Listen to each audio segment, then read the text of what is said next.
अब तक हमने आपको टाइमलाइन पे कार्य करने के बहुत बेसिक तरीके बताए। इस ट्यूटोरियल में हम आपको बताना चाहते हैं एडवांस तरीके से काम किस प्रकार किया जाता है, जिससे कि आपके कार्य करने की गति बढ़ सके, आप अपनी जरूरत के अनुसार टाइमलाइन को मॉडिफाई कर सकें। टाइमलाइन विंडो में ऑडियो और वीडियो ट्रैक्स सबसे महत्वपूर्ण होते हैं। टाइमलाइन विंडो का साइज आपके स्क्रीन साइज पर निर्भर करता है। टाइमलाइन में ट्रैक्स की संख्या भी आपकी आवश्यकता पर निर्भर करती है। आप इनकी संख्या को 99 ट्रैक्स तक बढ़ा सकते हैं। हम आपको बताते हैं ट्रैक्स की हाइट किस प्रकार बढ़ती है और कैसे कैसे आप ट्रैक्स की हाइट को कंट्रोल कर सकते हैं। सामान्य तौर पर ट्रैक्स की हाइट को कंट्रोल करने के लिए लोअर लेफ्ट साइड में 4 बग दिए गए हैं, जिनके आइकन पे हम क्लिक करके टाइमलाइन के ट्रैक्स की हाइट को कंट्रोल करते हैं। इन कंट्रोल को आप शिफ्ट टी के द्वारा भी कंट्रोल कर सकते हैं। जिस प्रकार ये 4 आपको बग दिखाई पड़ते हैं, छोटा, उससे बड़ा, उससे बड़ा, उससे बड़ा, उसके बाद फिर आप आ जाते हैं सबसे छोटे पे। इसी प्रकार आप इसका जो शॉर्टकट कमांड है ट्रैक की हाइट को बड़ा या छोटा करने का जो शॉर्टकट कमांड है, शिफ्ट टी का प्रयोग करके भी आप इन ट्रैक्स को बदलते हैं। जैसे जैसे आप शिफ्ट टी का प्रयोग करेंगे, यहाँ पर इस बग के सिलेक्शन में भी मूवमेंट होता रहेगा। हमने आप देखा कि वीडियो ट्रैक और ऑडियो ट्रैक्स की हाइट एक समान रूप से घटती और बढ़ती है, लेकिन एडिट करते समय हमें सदैव ही सभी ट्रैक्स की हाइट एक समान आवश्यकता नहीं होती है।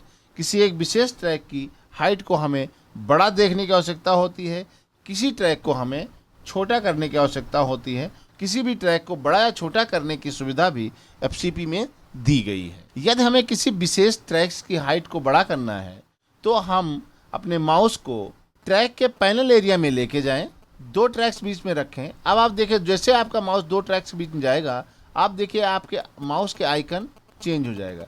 इसका मतलब इस ट्रैक को आप ऊपर या नीचे ले जा करके छोटा या बड़ा कर सकते हैं। इसकी हाइट को बढ़ाने के लिए आप यहाँ क्लिक करें और ऊपर की ओर मूव करें। जैसे आप मूव करने के बाद रिलीज करेंगे, अब आप देखेंगे कि B1 ट्रैक बड़ा हो गया है, जबकि अन्य ट्रैक्स की हाइट उससे कम है। इस तरीके से आप ऑडियो पे क्लिक करते हैं तो ऑडियो में भी किसी एक ट्रैक की हाइट को आप बड़ा कर सकते हैं, या उसको जिसकी आवश्यकता नहीं है उसको आप छोटा भी कर सकते हैं अन्य ट्रैक्स की अपेक्षा। इसके अतिरिक्त कभी कभी हमें केवल ऑडियो और वीडियो ट्रैक्स की हाइट को बड़ा या छोटा करना पड़ता है। यानी जैसे हम ऑडियो मास्टरिंग के काम कर रहे हैं तो हमें वीडियो ट्रैक्स की आवश्यकता नहीं होती है, हमें केवल ऑडियो ट्रैक्स की हाइट को बड़ा या छोटा करना है, वीडियो ट्रैक्स को छोटा बड़ा नहीं करना है, या वीडियो ट्रैक्स को करना है ऑडियो ट्रैक्स को नहीं करना है, तो हम ऑप्शन की दबाएं। यदि हम किसी भी एक ट्रैक को हाइट के अनुसार बढ़ा दें तो अब आप देखिए कि सभी ऑडियो ट्रैक्स की जो हाइट है ना एक समान बढ़ गई है, जबकि वीडियो ट्रैक्स पे कोई प्रभाव नहीं पड़ा है।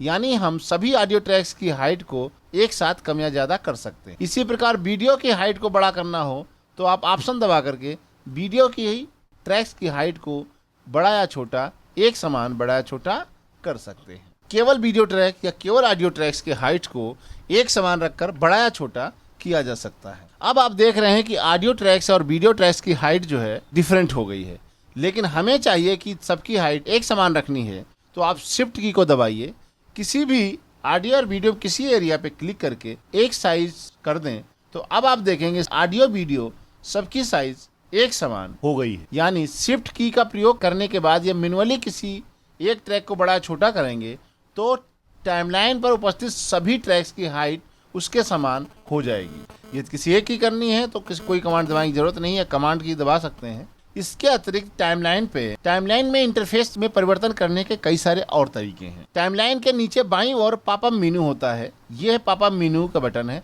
इस पे क्लिक करके कुछ देर होल्ड रखें तो आपको एक विंडो दिखाई पड़ेगी। विंडो में आपको कई सारे ऑप्शंस दिखाई पड़ेंगे जिनको हम प्रयोग कर सकते हैं। Show film strip, audio wave form, show through edit, duplicate frame, clip level, show audio clip name, show audio video clip name. जैसे हम चाहते हैं कि वीडियो फिल्म स्ट्रिप, यदि हम इसका प्रयोग करते हैं तो अब आप देखिए आपके टाइमलाइन पर सभी वीडियो ट्रैक्स आपको फ्रेम के रूप में दिखाई पड़ने लगे।